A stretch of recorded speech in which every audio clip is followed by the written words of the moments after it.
Sorry, I just forgot to record. Starting now. Got 2 people absent. Law of conservation of mass is neither created nor destroyed, of course, in an ordinary chemical reaction.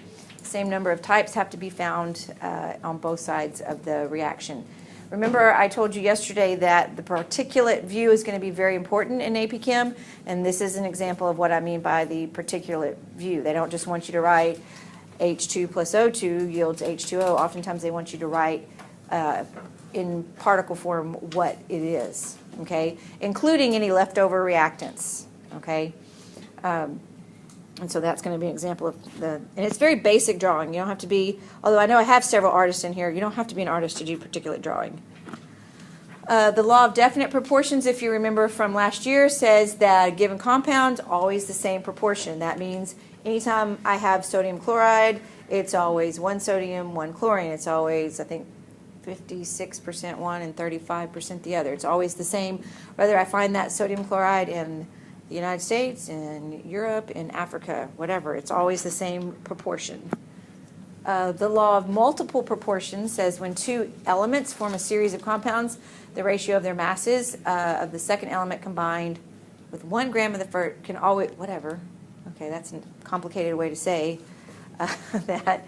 But also multiple proportions mean that, okay, so say, for instance, oxygen and nitrogen, they can react together. They don't just form 1 compound. They can form several different compounds, NO2, N2O4, but they're always going to do so in whole number ratios. You can't have oxygen 1.5 and nitrogen 3/4. It's always going to be whole number ratios because you can't have half an atom, right? This is just some data for compounds of nitrogen and oxygen and showing you the percentage, and it's just showing you that it would be a 1 to 2 to 4 relationship. Okay, those 2 laws, if there was ever a question on them on the exam, it'd be like 1, and it'd probably be pretty, as long as you understand those 2 laws, you'd be okay. Of course, Dalton's atomic theory, we've studied that last year or 2 years ago if you were a senior. Each element, of course, is made up of tiny particles we call atoms. The atoms of a given element are identical. Which of these statements do we know to be incorrect now? The second one, right. Because we have, not ions, close, starts with an I though. Isotopes. Yeah, isotopes, which have different number of neutrons, and so they have different masses. Okay. Chemical compounds are formed when atoms combine with each other, and chemical reactions involve reorganization of the atoms. So nothing is created or destroyed, they're just reorganizing themselves.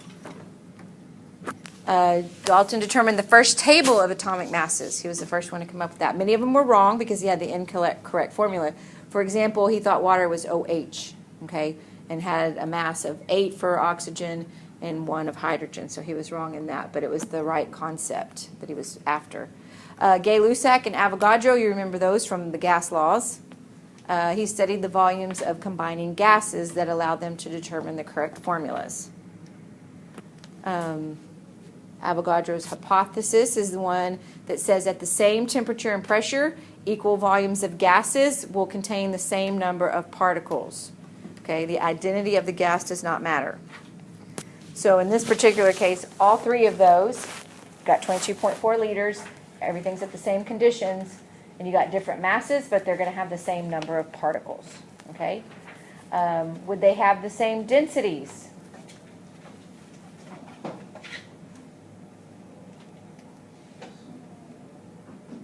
I have a yes and I have a no. It's no. Remember, density is mass over volume, so they all have different masses in the same volume. The one helium's going to have a much lower density than, say, nitrogen. Okay. Gay-Lussac's law said that when we are having a reaction involving gases, that they can react as small whole number ratios. Basically, what Gay-Lussac's law is you know how we do mole ratio in a balanced equation? When we're doing stoichiometry, if you're dealing with gases, we call them volume ratios, and they're used in the exact same way that mole ratios are. You just have to be working with all gases, okay? So here's an example of that. Like if I've combined 2 volumes of hydrogen with 1 volume of oxygen, I'm going to get 2 volumes of gaseous water because I know that the balanced equation for water forming is 2 hydrogen molecules plus 1 oxygen molecules yields 2 water molecules. Do y'all remember that? That was like the most common equation we probably saw. Wait, can you say it one more time? Hold on, I hit the wrong button. So we know that the balanced equation for oxygen and hydrogen making water is this, right? Okay, so if these are all liquids, not liquids, gases, sorry, then we can use those as volume ratios, not just, not just mole ratios. If it's all gases, you can use volumes like you would a balanced equation when you're doing stoichiometry. So, but you can't do it if it's not all gases. Okay. Atomic structure. J.J. Thomson. I always put the P in there. Thomson. He used the cathode ray tube. He was the one that discovered the electron. Okay, and he did that by passing a ray through negative electrodes. This is what it looked like. Okay, and he measured how much it was deflected to figure out that we had negative electrons. From that, because that was the first particle, he decided, well, if they're negative, the rest of the atom needs to be positive. And so that's where the first model, or one of the early models was the plum pudding model, which is like, I guess, raisins in a pudding kind of thing. And the raisins would be electrons, so he came up with that. Okay. Of course, we found that to be not true, but at the time it was groundbreaking. Robert Millikan, he determined the mass of an electron through his oil drop experiment. He found the charge of an electron and used this along with the charge-mass ratio to find out how much mass an electron has. And his experiment looked roughly like that. He produced the oil droplets and then passed them through, and then there's electrically charged plate. Which, if you think about the technology they had at the time, it's kind of amazing that they could figure this out back then when they didn't have all this. I think it's just amazing to me. Becquerel, he's the one that discovered radioactivity. He found that there are 3 types of emission: gamma, beta, and alpha. Nuclear chemistry per se does not show up on the AP exam. Okay. However, you should at least go into knowing what fission and fusion are and the types of radioactive particles. Okay. Doesn't mean they can't sneak one in there, but in the course objective, it is not listed as one of the things that you need to know. Rutherford gold foil, remember he bombarded the sample with all the alpha particles, expecting them all to pass straight through, and they didn't. Some of them were deflected back quite vigorously, and that was how they discovered that there must be a dense nucleus of positively charged particles because it bounced back the electrons. And so he's credited with discovering the nucleus. And there's an example. If you see, most of the particles went straight through, but some were deflected, and that's how that was discovered. And there's the deflection. Modern view, these are your subatomic particles. You already know their charges. Hopefully you remember that the proton and the neutron weigh just about the same, and they are much, much heavier. I know it seems funny when they're at negative 27 and negative 31, but they are much heavier than the electrons. Most of the mass is in the nucleus. Most of the volume is in the electron cloud. I just said that. Okay. And you already told us what isotopes were. They are atoms with the same number of protons but different number of neutrons. Remember, mass number goes on top. That's your protons plus your neutrons. Atomic number goes on the bottom, which is your number of protons. Okay, which is also how we identify an element. We always identify it by its number of protons. Sometimes I talk ahead of myself.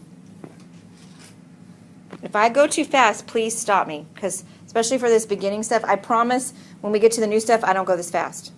Okay, I promise. But this is all stuff you've had in your board, but I need to go through it. Okay, so using squares to represent protons, triangles to represent neutrons, and circles, draw the representation of a carbon-12 and a carbon-14. And I want you to go ahead and do this in your notes, and then we'll show you, just because I want you to get used to drawing and thinking about how to draw things on a particulate level, because it is a big deal. Did they give you these little circles to draw in? Okay. Thought they did.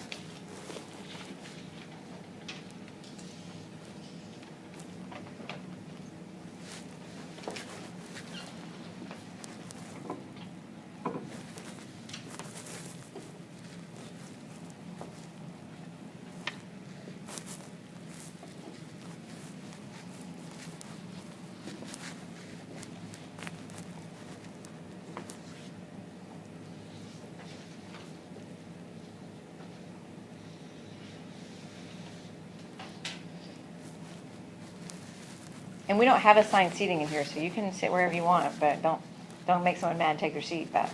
You can't see or whatever. Move to where you need to see.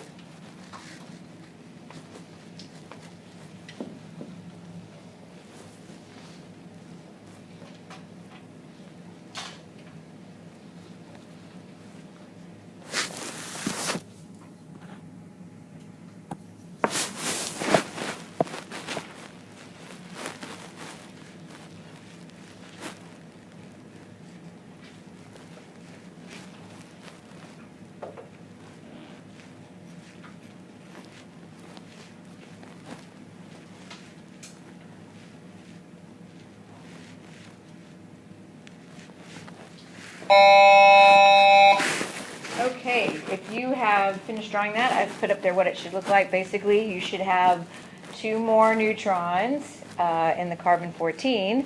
And if you read directions correctly, you didn't draw any electrons because it says just draw for the nucleus. Okay, so. Remember from Chem 1, covalent bonds are when atoms share and they form molecules. The chemical formulas can be shown in different ways. We can show all 3 of those: ball and stick model, Lewis structure. You will definitely have to draw Lewis structures on the AP exam, guaranteed. Of course, they're going to be a little bit more complicated than water. And so we'll be doing that as we get to that. Ions, of course, are formed when electrons are lost or gained. Cations are positive, yes. I was waiting for my Chem 1 students that I had to say it the way I always, positive.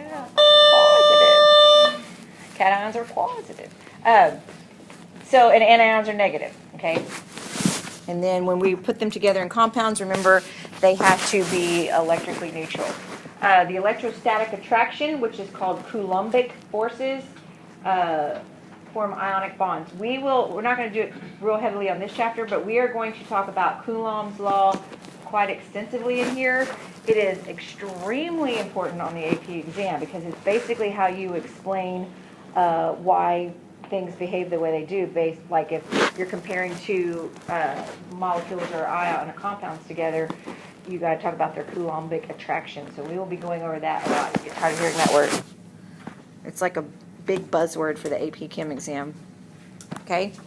Assume that 2 elements, A and B, form a molecular compound with the formula A2B, and the 2 other elements, C and D, form an ionic compound with this formula. Draw the molecular view of each compound and draw at least 2 units of each formula. So I want you to do this as well. See how you're thinking on this particulate level. You didn't know you were in art class, did you? Jay.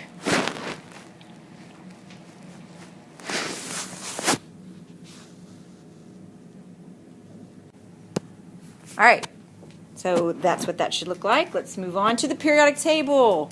Y'all already know all this, so they're going to go over this really quickly, okay?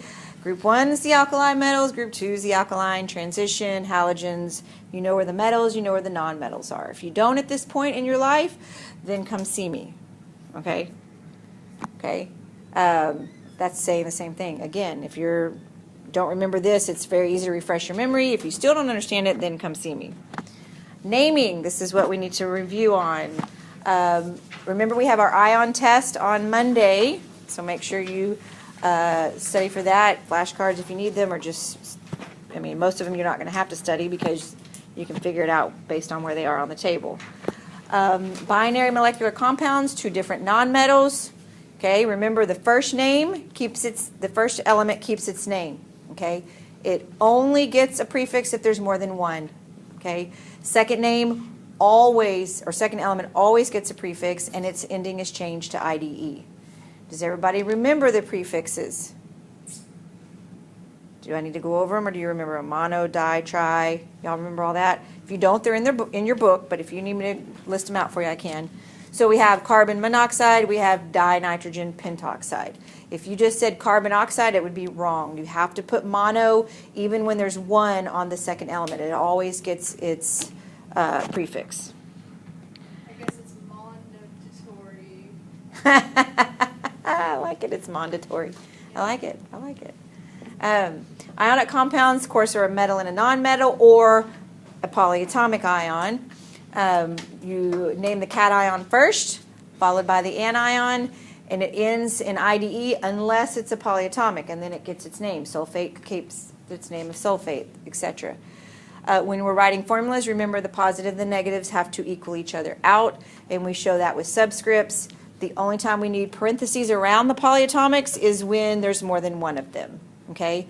And then, of course, if it's a transition metal, what do you have to include?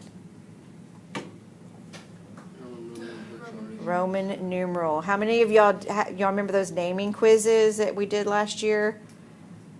Y'all we didn't do them in regular chem. In pre-AP, we did naming quizzes.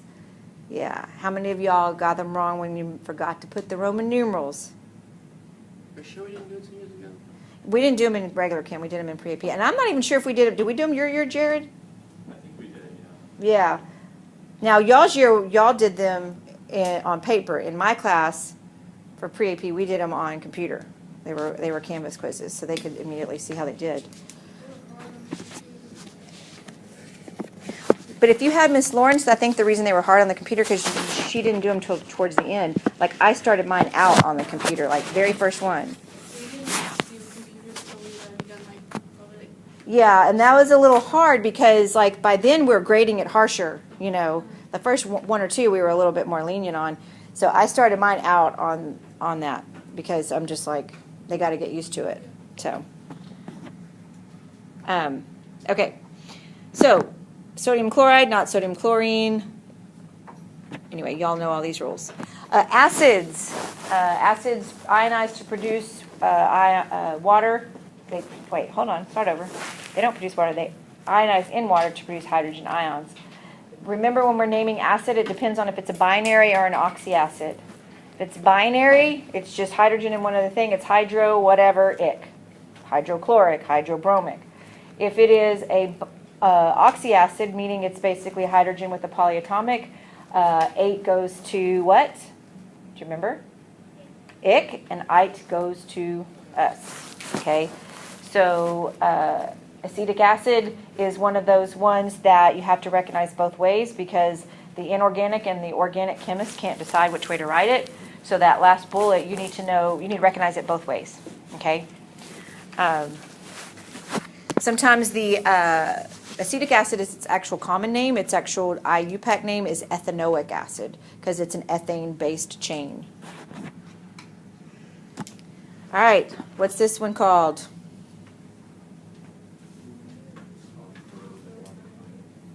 Copper 1 iodide, yes.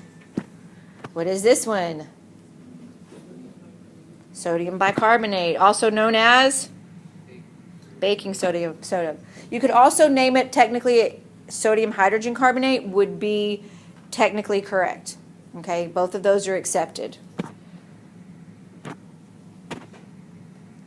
What acid is this? It is not hydrochloric acid because it has oxygen. Not chlorine. Oh yes, chlorous acid because it's coming from chlorite. Yeah. And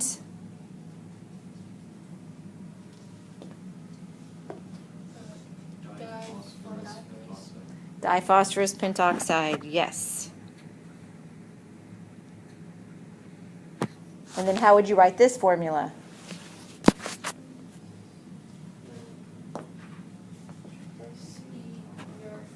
SeBr4. And how would we write hypochlorous acid? HCl. Just HClO, yep. And, ooh, what's this one?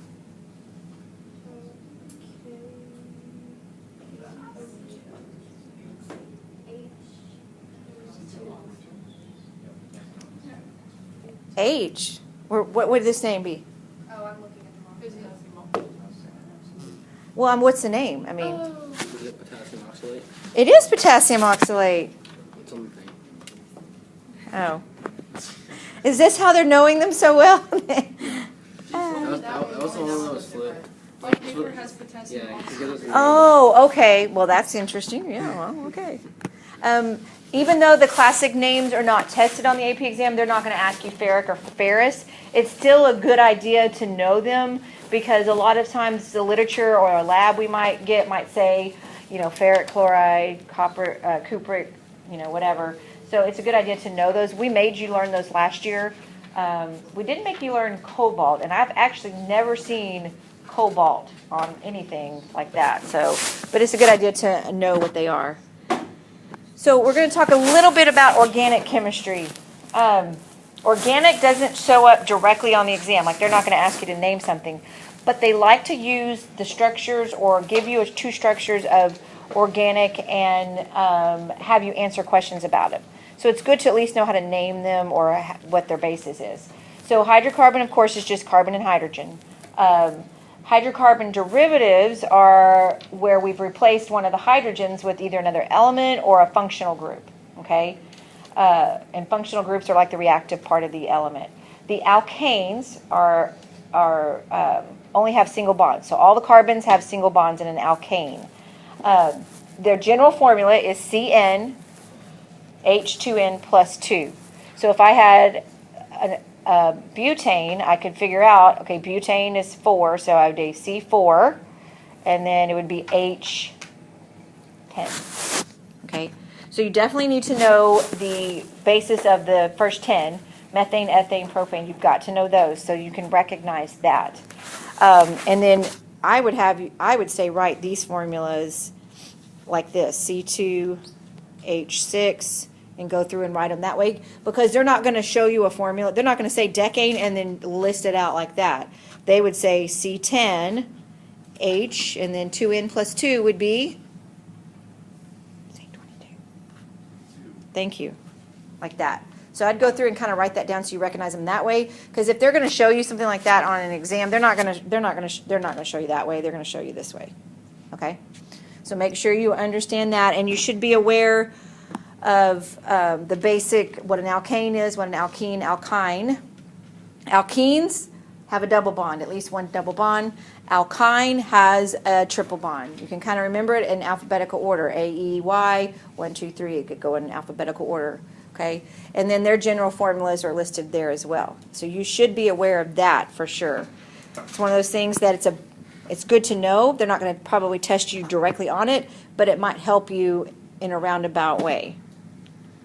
Functional group is the chemically reactive part of the organic molecule. The R usually just means the rest of the hydrocarbons. So what they'll sometimes do is they'll sometimes draw, like if it's an alcohol, they'll say R, and then they'll do like an OH, saying that I've got an OH attached to a hydrocarbon chain. So like if I had ethanol, it would be C2H5OH. So it would look like this. And then these would have a bunch of, and sometimes they'll just draw it like that, and you assume that that's a hydrogen connected to those carbon. Unless they have something different drawn, it's a hydrogen. So these are your basic functional groups. There's the first 3 that we talked about. A phenyl group is basically a benzene ring that's been attached to an alkane chain or an alkyne chain. An alkyl halide is I attached a halogen. Amine is NH2. We just talked about alcohol. So you need to be aware of those. Okay. I know last year Miss Lawrence did a pretty big unit on making them like write out organic molecules and name them, but I just especially after being at my class this summer, most teachers aren't spending a lot of time on it. When we get to bonding, we'll draw a few more of them and talk a little bit about it because usually bonding, it does show up as an organic molecule, but you just need to recognize them and you need to be able to recognize, like which one of these would participate in hydrogen bonding kind of thing. So which one of those functional groups would have hydrogen bonding? Phenyl wouldn't. Does anybody, who remembers the 3 elements that participate in hydrogen bonding? No orange friends. That's right. That's how we remembered it. No orange friends. Nitrogen, oxygen, and fluorine. That's something we made up in my class like years ago.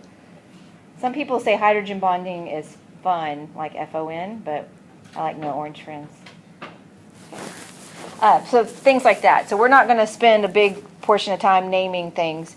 When we get to bonding, we might talk about isomers and how to draw isomers of compounds, but if you want to spend time on naming, I can get you all kinds of material to spend on it, but we're not going to do it in class. Okay? So identify the functional groups. What's the first one?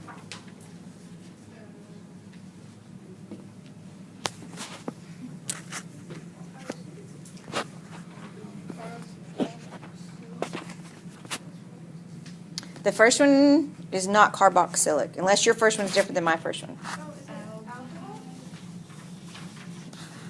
Okay. It's a ketone. Okay. Difference between a ketone and an aldehyde, if you look at them, the ketone is a double bonded oxygen in the middle of a chain. An aldehyde, I believe, is on the end. Like the double bonded oxygen is on the end of a chain. Okay. The next one is C double OH. It's a carboxylic acid. Okay. That's what acetic acid is, or ethanoic acid. It is a carboxylic acid because it's, remember it said, remember a while ago it gave you this way, CH3COOH. That's this part right here. Okay. A lot of times people will call it CH3COO to help them remember how it's written. Okay. If I was going to do propanoic acid, I would change this to a 2 and add a CH3 here, because then I have 1, 2, 3 carbons, and so then that would be the base of propane, so then it would be propanoic acid is how I would name that. Okay? How about these two? Well, that's got 2 on there. Well, we should know this one. We just did that one on the right. Carboxylic acid. What's the NH2 or H2N? An amine. Yep. And then what is the C double bonded oxygen single in the middle?